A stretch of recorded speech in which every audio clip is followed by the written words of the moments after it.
This is the review for Local Woman Missing by Mary Kubica, and I am not going to include any spoilers in this, so feel free to watch it without being scared if you haven't read it yet.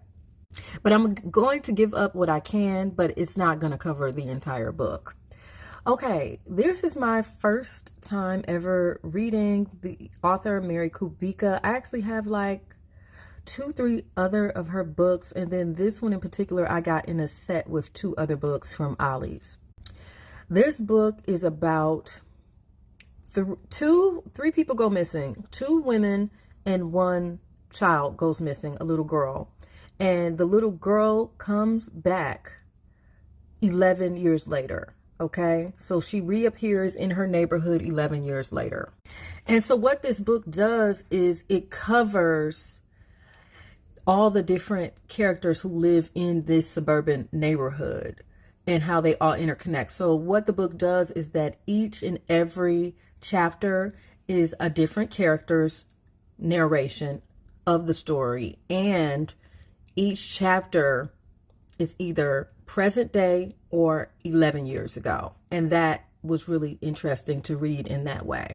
Now, this book starts off really fast and exciting, and then it does slow down a bit.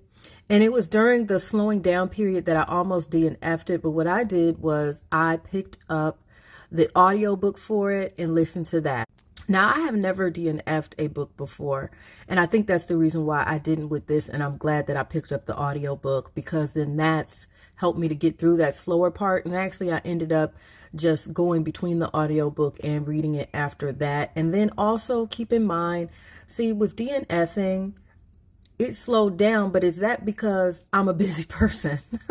I'm a busy person, and I have things going on in my own life. So I don't think that has anything completely maybe to do with the author. It could just be my own life. Is it her fault that I'm not a rich woman who can just sit there with my feet up all day and read a book even when it's slow? No. But the book definitely picked back up again. It was very twisty. There were lots of twists, lots of turns. There was one character in particular. Her name is Meredith.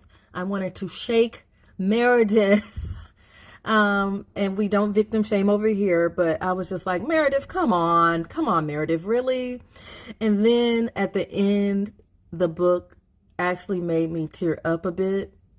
Now, the tear didn't drop, but it was making me tear up reading the ending. So overall, I'm gonna go ahead and give this book a solid 4. I definitely think that it is worth a read, and it evokes some emotions in me. So that's why I had to give it a